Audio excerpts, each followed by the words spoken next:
오순절 후 13번째 주일 하나님께서 우리에게 주신 성경 본문 말씀은 이사야 44장 1절에서 5절까지의 말씀입니다.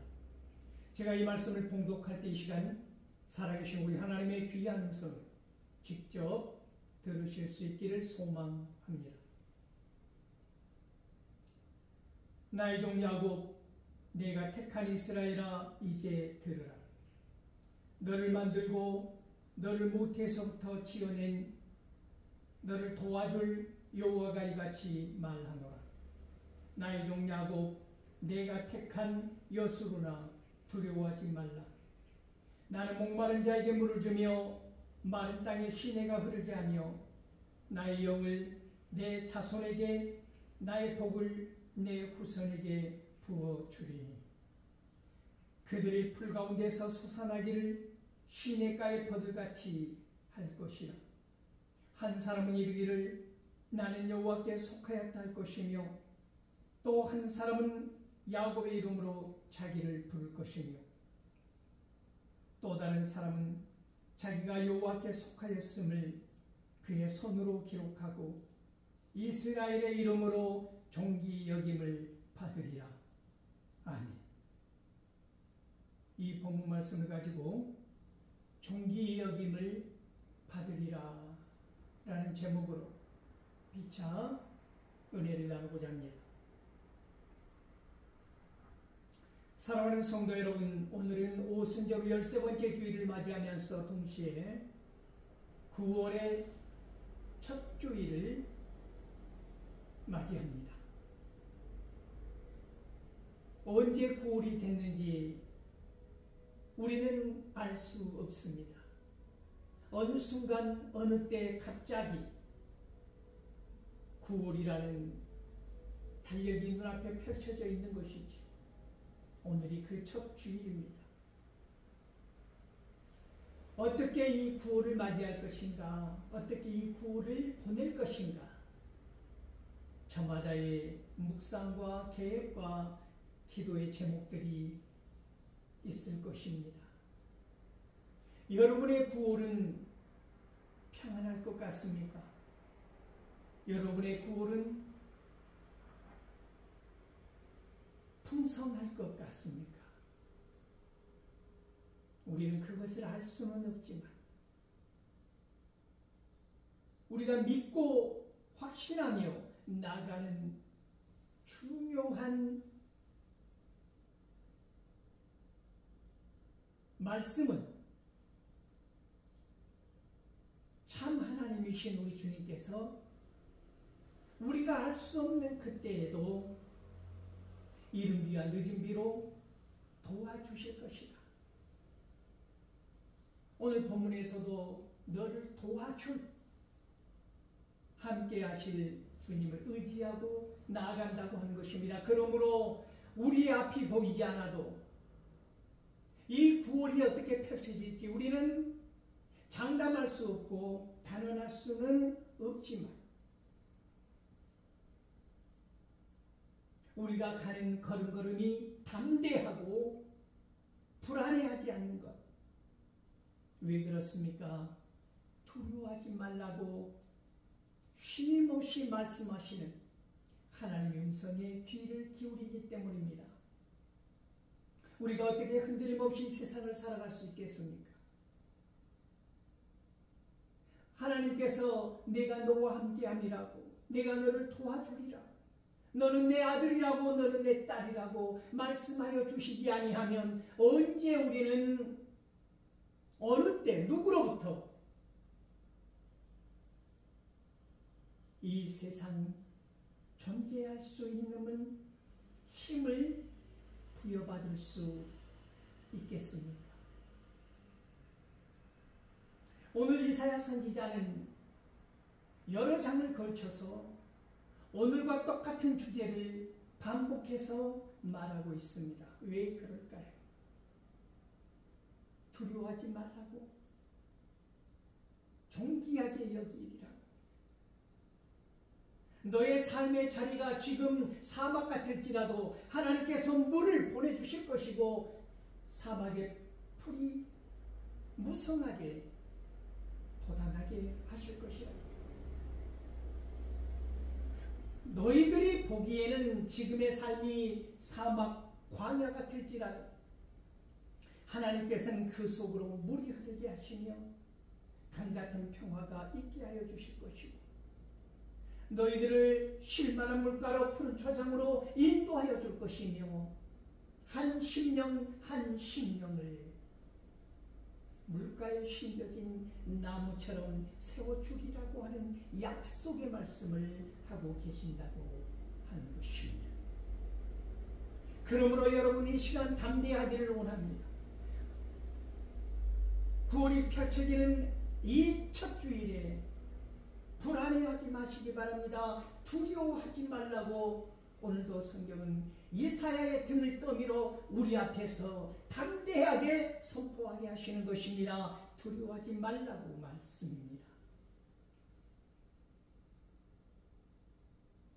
어쩔 때 우리는 두려워하지 않을 수 있습니까? 너희는 이제 들으라고 하였을 때 믿음이 들음에서 난다고 하는 이 말씀 가운데서 오늘도 이사야 선지자는 들으라고 우리의 길을 열라고 말씀합니다. 하박국 선지자가 어떻게 무화과가 무성하지 아니하며 포도나무에 포도가 없으며 밭에 먹을 것이 없으며 우리의 양이 없으며 외양간에 소가 없을지라도 나는 오직 여호와 하나님으로 말미암아 기뻐하리라고 하는 이 담대한 선언과 고백의 기도를 어떻게 올려드릴 수 있었을까요? 그 이유는 오직 단 하나, 지금은 바벨론 포로 상황에 있지만 우리 하나님께서 반드시 이 바벨론을 심판하시리라는 약속의 말씀을 들었기 때문입니다. 그 약속의 말씀을 듣고 믿고 간구하며 소망을 가지고 기다렸던 하박국 선지자였기 때문에 이러한 고백을 할 수 있다고 하는 것이지요. 전쟁의 말발굽이 먼지바람을 일으키며 휘몰아치는 이 땅을 바라보는 것입니다. 그리고 하나님은 죄악 가운데 있었던 이 민족을 심판하고 책망하실 뿐만 아니라 하박국에게 준 약속의 말씀은 회복입니다. 구원입니다. 그러므로 창자가 뒤흔들리고 이빨이 흔들리는 그런 고통스러운 하나님의 뜻과 하나님의 계획을 작정을 펴렸지만 그것이 전부가 아니라는 것을 알았던 하박국은 그 고통과 창자가 끊어지는 아픔 가운데서도 소망을 품고 기뻐할 수 있었다고 하는 것입니다.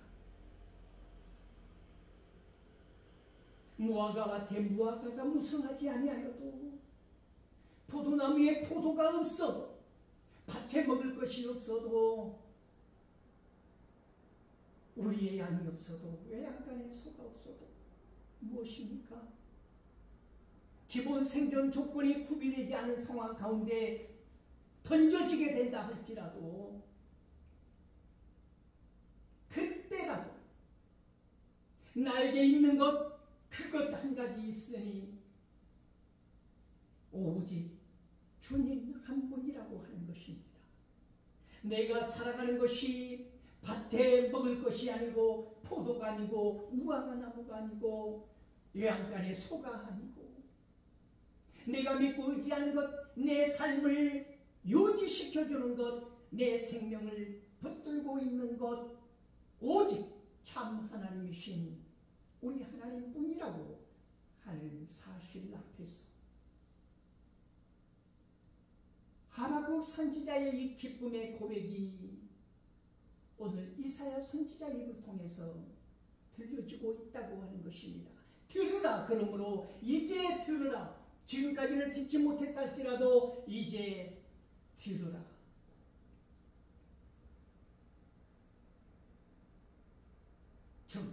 자요, 하나님의 사랑을 받는 자요, 하나님께서 너희들의 자손들, 이 야곱이요, 이 여수론이요, 너희들이 하나님 앞에 정직하면 의롭게 살면 너희들의 자손들을, 너희들의 후손들을 넉넉하게 이기고 남을 수 있도록 인도하여 주시겠다고 하는 것이 오늘 본문의 말씀이라고 하는 것입니다. 이사야 선지자는 왜 이 주제를 여러 번 말하고 있느냐고 하는 것입니다. 식상할 만큼 하나님의 말씀은 듣고 들어도 식상함과는 거리가 멀다고 하는 것입니다. 그 모든 순간순간 들려지는 하나님의 말씀은 우리의 피가 되고 살이 되고 생명이 된다고 하는 말씀을 하고 있다고 하는 것이지. 하나님의 말씀을 들어라. 하나님께서 지금 이렇게 말씀하신다. 바빌론의 포로가 되어 있는 이 상황 가운데서 너희들을 구원해 주리라. 그러므로 44장 28절을 지나가면 벌써 고레스라는 이름이 나오지 않습니까? 누구입니까?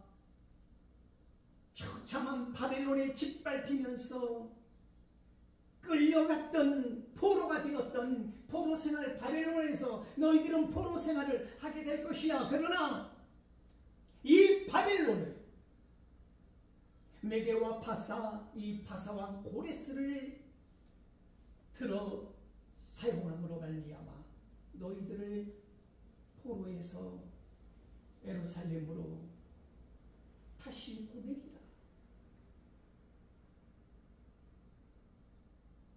이 약속의 말씀을 들었던 이사야는 장차 다가올 모든 고난을 통하여서 오늘 이 시간 담대하기를 부탁하고 있다고 하는 것입니다. 요청하고 있다고 하는 것이지요. 선언하고 있습니다. 담대한 선포를 하고 있습니다. 이사야의 선포는 지금 전지적 작가 시점으로 하나님께서 직접 말씀하시는 그런 힘과 능력으로 선포하고 있지 않습니까? 내가 만민에게 나의 영을 부어주리니 요엘 2장 28절 말씀을 보십시오.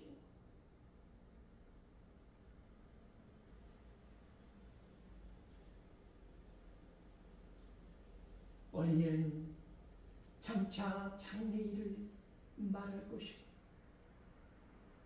노인은 꿈을 꾸게 될 것이고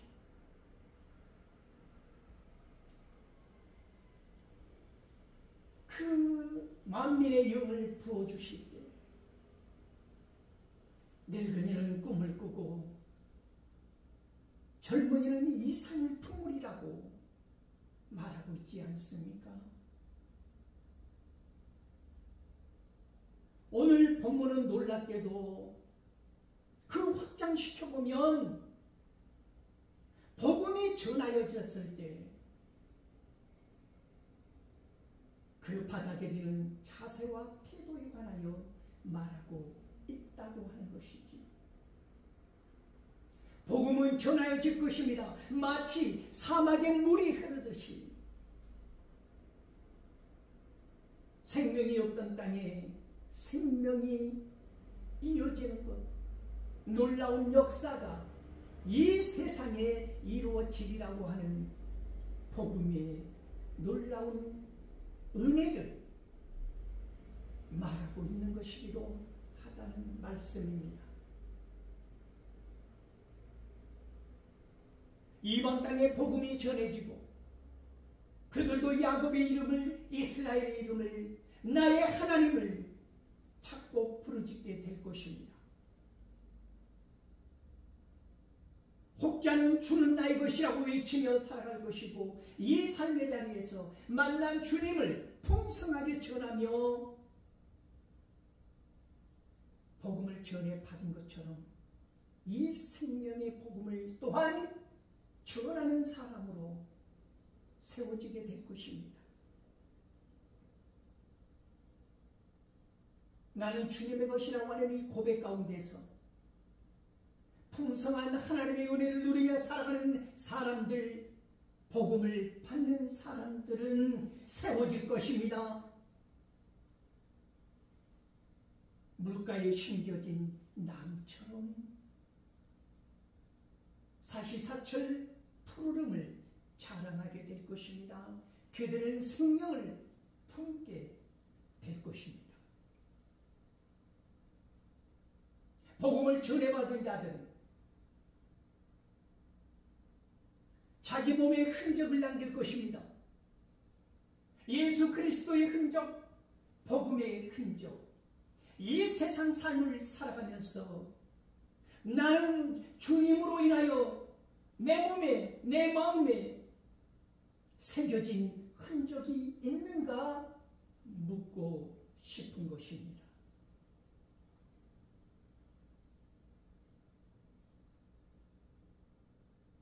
내 몸과 마음과 영혼이 주님의 십자가의 흔적이 새겨진 사람은 복이 있을 것입니다. 그들이 구원을 받을 것입니다. 그들이 존귀하게 여김을 받을 것입니다. 그들이 글로리피케이션, 영화의 단계까지 이르게 될 것입니다. 그들의 삶, 그들의 태도, 그들의 자세가 전도지가 되고 주님의 향기가 되어서 이 사막 같은 세상에, 이 광야 같은 험악한 길 위에서 주님의 생각을, 주님의 계획을, 우리 하나님의 원대한 꿈을 같이 꾸고 이루어 가게 될 것입니다. 그러므로 그 한 사람 한 사람을 하나님께서는 존귀한 자여 불러주실 것입니다. 구원이 우리 앞에 펼쳐져 있습니다. 우리의 구원이 어떤 모습이어야 하겠습니까? 입만 열면 거짓말하고, 입만 열면 사기치고, 입만 열면 성령의 근심이 되는 그러한 구원이 되어서는 아니 되지 않겠습니까? 우리의 구원이 더 순결하기를 원합니다. 우리의 구원이 더 지혜롭기를 원합니다. 그러므로 이 구원에 구원받은 자답게 하나님의 영광을 드러내는